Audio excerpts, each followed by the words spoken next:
TxDOT is preparing to treat road conditions ahead of the Arctic blast of cold weather. Jeff Barker with the Texas Department of Transportation joins us this morning to discuss the work that needs to be done on their end and what you'll need to do if you plan to be out on the roads. Good morning. How are you?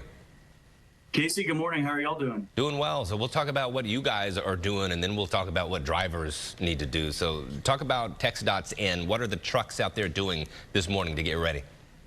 Yeah, absolutely. If you were out and about this weekend, there's a good chance if you were on our major roadways that you ran into a TxDOT crew pre-treating the roadways.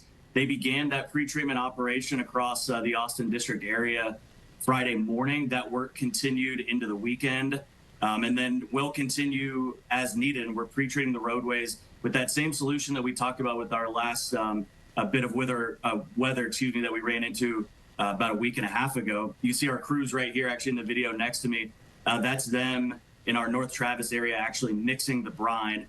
But again, it's a saltwater mixture that helps prevent ice from bonding onto the roadways. And we can begin a couple days out pre-treating those roadways. So that's why crews began on Friday, just to make sure that we're ready to go. Another example here you can see right there of our crews actually spraying that brine down. So again, I was out this weekend driving around and I saw multiple spots where you could see those stripes right there as he sprays it down. Where crews had actually just, put that brine solution down in anticipation of this weather we have coming. Yeah, and that definitely helps the road conditions. But as a driver, you've still got to take it easy. I feel like number one advice is stay home if you can. Number two, and this is a pet peeve of mine, is just slow down. People, when there's ice, I see people passing me so fast. You got to slow down. Just talk about some of that stuff. Absolutely, Casey, and I'm glad you brought that up because you can see right here with our work trucks, they need space to get that down, and it's to keep everybody safe. It's to keep our crew safe, and then obviously the brine they're spraying down is to keep everybody, on the road safe. But again, you mentioned potentially, asking people to stay off the roads.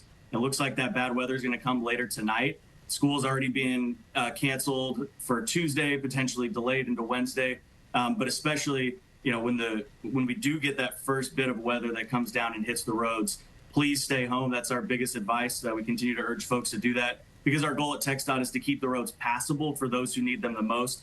That would include emergency responders, essential workers, and then our trucks as well. So before the weather gets bad later today, if you are out and about one more time, maybe doing one more grocery run, whatever you need to do, and you come upon one of our crews, just please make sure you leave enough space between you and our treatment convoys in front of you. Yeah. Any driving tips besides the slow down? Absolutely. If you do have to drive, again, like you said, we urge folks to stay home if possible, but drive to conditions. You mentioned that does mean slow down, but it also, in this case with winter weather, means avoiding those bridges and overpasses where ice is likely to form first. And then another one that we always like to remind folks of is know before you go. You can visit drivetexas.org to check out the latest roadway conditions. Yeah. The last question that you just reminded me there, it's the overpasses and the flyovers that really scare me. I just try to stay away from them. Do you urge that as well? Just sort of find a different route? Absolutely. Yeah. If you need to get somewhere and your typical route would involve going on an overpass or a flyover, usually there's a way to avoid that. So that's definitely our advice to folks. Because like I mentioned, we are treating those specific parts of the roadway, but because of where they're at and where they're located, they do tend to have ice accumulate on them first before other parts of the roadway. All right, Jeff, thank you so much. We appreciate it. DriveTexas.org. Everybody be safe out there. Casey, thanks for having me.